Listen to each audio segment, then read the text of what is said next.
Hello everyone, मैं हूं आसिम और मैं आप सबका एपिक रूट्स विद आसिम में वेलकम करता हूं। तो जैसे कि मैंने पिछले वीडियो में बताया था कि हम जो हैं बड़ौदा के जो पहलवान हैं उनके बारे में एक सीरीज़ चालू करने जा रहे हैं और ये उसका दूसरा एपिसोड है।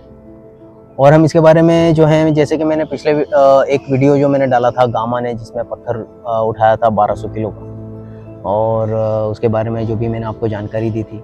तो आज हम बात करेंगे गामा पहलवान की, और किस तरह से वो जो हैं पहलवान बने, किस तरह से बड़ौदा में आए और किस तरह से फिर उनको जो है यहाँ पे घर वगैरह दिए गए और यहाँ पे उनका फैमिली भी रहने लगा। तो ये सारी इन्फॉर्मेशन जो है मेरे साथ अयूब खान साहब मौजूद हैं, ये देंगे। और चलिए जानते हैं इन्हीं से आगे गामा पहलवान और उनके ख़ानदान के बारे में और उनकी कुश्तियों के बारे में। फरमाइए खान साहब। कभी दीवार हिलती है तो कभी दर कांप जाता है, अली का नाम सुनकर अब भी खैबर कांप जाता है। क्या बात है खान साहब। तो अली के चाहने वालों में ऐसी एक शख्सियत गुजरे ज़माने में हो गए जिनका नाम था गुलाम मोहम्मद पहलवान। और वो गुलाम मोहम्मद पहलवान के साथ कुश्ती करने के लिए उठे थे पहलवाना ने जहां जोर आजमाई को।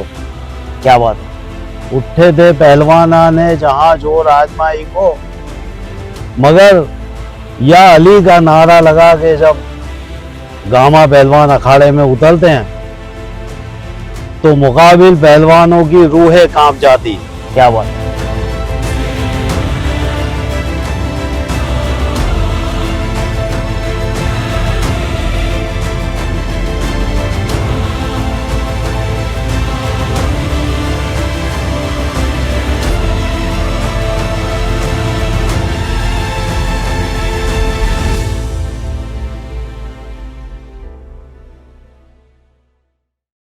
नाज़रीन, अल्लाह रब्बुल इज़्ज़त ने गामा पहलवान को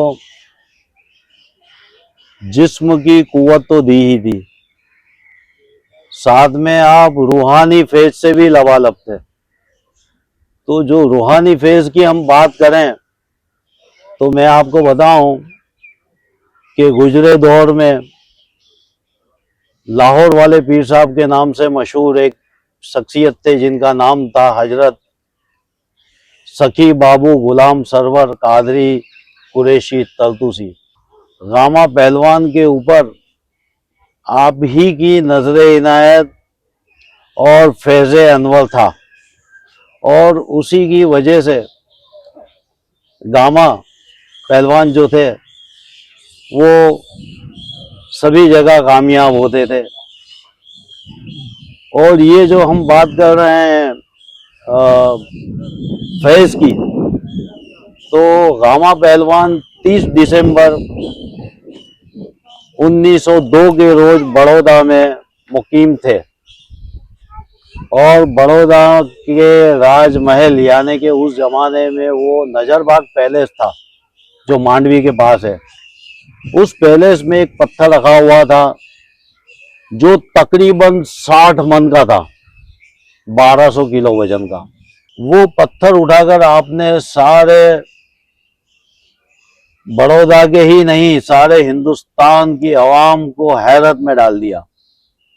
और पत्थर उठाकर वो आप चंद कदम चले भी, सीने तक पत्थर उठा लिया था। उसी दौरान बड़ौदा में उनके फेस का एक वाकया मशहूर है जो मैं आपकी नज़र करना चाहता हूँ। तो एक बार एक खातून अपने बच्चों को लेकर गामा पहलवान के हुजूर में हाजिर हुई और कहने लगी अपनी कच्ची बड़ौदवी जबान में कि उस्ताद, मेरा बच्चा है, बहुत कमज़ोर है, कई दवाएं भी की लेकिन कोई दव नहीं बलती। तो गामा ने अपनी नजरें झुकाई और बच्चे को अपने गोद में लिया, बच्चे की पेशानी चूमी और उस बच्चे को अपने सीने से लगा लिया और सीने से लगा के कुछ कुरान की आयतें पढ़ी और उसके ऊपर दम कर दिया और क्या, ले बेटा ये तेरा बच्चा, इंशाअल्लाह अल्लाह ने चाहा तो ये बहुत जल्द ठीक हो जाएगा। और वो फिर बच्चा जो है वो धीमे धीमे उसकी हालत सुधरने लगी और वो तंदुरुस्त तो हो गया बच्चा। तो ये बात जो है वो हमारे मुगलवाड़े के उस्ताद गुलाम नबी पलम्बर साहब कहते थे और मेरे बड़े अब्बा ने भी उसकी तायीद की थी। गामा पहलवान के दादा का नाम था रहीम बख्श, जो कि कश्मीर के बट फैमिली से थे। और रहीम बख्श जो थे वो शाल फरोश थे, मगर उनका आबाई फन जो था न, पेशा, वो पहलवानी का ही था। अब रहीम बख्श के जो साहबजादे थे उनका नाम था अजीज बख्श। अजीज बख्श जो है वो भी पहलवान थे और पंजाब में आप पहलवानों से कुश्तियाँ भी करते थे। अजीज बख्श की शादी जो है वो नून पहलवान की लड़की से हुई थी और ये दोनों का जो बच्चा हुआ वो उनका नाम आपने रखा गुलाम मोहम्मद। और यही गुलाम मोहम्मद आगे जाके ने गामा पहलवान कहलाए हैं। गामा बहुत ही कम उम्र थी आपकी और आपके वालिद अजीज बख्श का साया आपके सर से उड़ गया, लिहाजा आप अपने नाना नून पहलवान के साथ दतिया स्टेट, जो कि आज के मध्य प्रदेश का एक शहर है, वहाँ मोहल्ला होलीपुरा में रहते थे और ज़्यादातर वक्त आपका जो है वो वहीं गुजरा है। आपके बड़े बुजुर्ग जो थे वो यही दतिया सरकार के मुलाजिम थे, आपको भी वहीं से तनख्वाह मिलती थी। तो अब ये हुआ कि 1908 में दतिया के राजा का इंतकाल हो गया और गद्दी नशीन उनके लड़के हुए। अब वो जो नए राजा आए उनको कुश्ती और दंगलों में ख़ास दिलचस्पी नहीं थी, इसलिए दतिया स्टेट के जो अखाड़े दंगल वगैरह थे वो सब सल्द होने लगे, तो पहलवानों की भी आमदनी कम हो गई, तो पहलवानों ने वहाँ से हिजरत करना शुरू कर दिया। लिहाजा गामा पहलवान ने भी करीबी की एक रियासत थी जिसका नाम था रेवा, वहाँ आप मुंतकिल हुए और वहाँ आपने अपने फ़न कुश्ती के मुजाहरे किए और तकरीबन 15 पहलवानों को वहाँ आपने जेल कर दिए। पटियाला शहर में तारीख 28 जनवरी 1928 के रोज़ एक यादगार मुकाबला हुआ। उसमें यह हुआ कि एक नाकाबिले शिकस्त यूरोप का पहलवान जिसका नाम जुबेस्को था, वो आया और उसने महाराजा भूपेंद्र सिंह ऑफ पटियाला से बात की और कहा कि मैं गामा पहलवान से कुश्ती करना चाहता हूँ, लेकिन मेरी 5 शर्तें हैं। अब पहली शर्त ये है, ये मुकाबला शुरू हुआ। अब इधर जब इसको आया, काफ़ी वजनदार था, वो गोरा चट्टा था, आपसे हाइट भी ज़्यादा थी क्या, और तकरीबन 8 मन का उसका वजन था। गामा पहलवान या अली का नारा लगा के अखाड़े में आए, उतरे, एक कदम आगे बढ़े और इस तरफ जब इसको जो था वो 2 कदम 3 कदम आगे बढ़ा और उसने ऐसे हाथ फैलाए। अब जनाब सवाल ये पैदा होता है कि जब इसको यूरोप से हिंदुस्तान में सिर्फ गामा से ही कुश्ती लड़ने के लिए क्यों आया? उसकी एक वजह ये भी है कि 1910 में गामा यहाँ से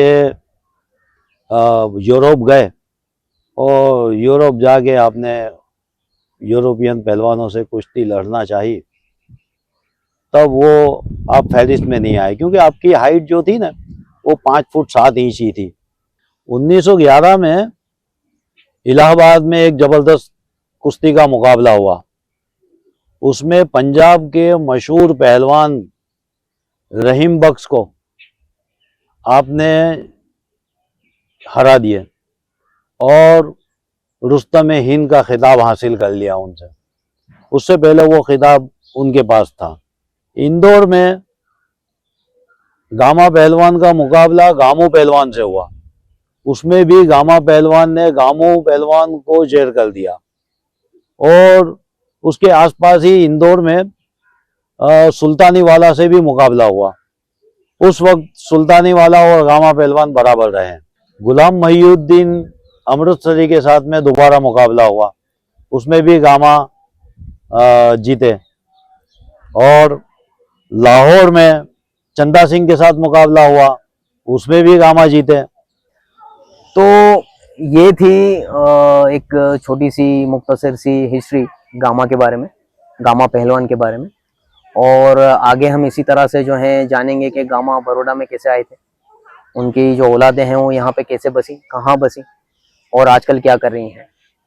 और आगे इसी तरह से बड़ौदा के जो दूसरे पहलवान हैं जैसे कि जुम्मा दादा जो हैं, उसके अलावा जो है प्रोफेसर माणिक राव, हम उनके भी बारे में जानेंगे। तो यहाँ पे मैं वीडियो का जो है वीडियो एंड करना चाहूँगा। तो यहाँ मैं एक शेर कहना चाहूँगा जो कि हमारे रिजवान नसीम साहब ने आज की नस्ल के लिए लिखा है कि नाम गामा है इज्जत पहलवानों के लिए। नाम गामा है इज्जत पहलवानों के लिए और ताकत है उभरते हुए नौजवानों के लिए। क्या बात है खान साहब, सुभान अल्लाह। तो मुझे उम्मीद है कि आपको हमारा ये वीडियो, ये एफर्ट काफ़ी पसंद आया होगा। अगर आपको हमारा ये वीडियो पसंद आया है तो लाइक ज़रूर करिएगा और गामा पहलवान के चाहने वालों को खास करके इस वीडियो को शेयर करिएगा और चैनल को सब्सक्राइब करना मत भूलिएगा। हम इसी तरह से जो है तरह तरह की हिस्ट्री आपके लिए लेकर आते रहेंगे। और अगर आपको हमारा वीडियो अच्छा लग रहा है, हमारे वीडियोस काफ़ी अच्छे लग रहे हैं, तो हमारी चैनल को सब्सक्राइब करना मत भूलिएगा। और इस तरह से बने रहिए एपिक रूट्स विद आसिम के साथ और खुश रहिए। शुक्रिया।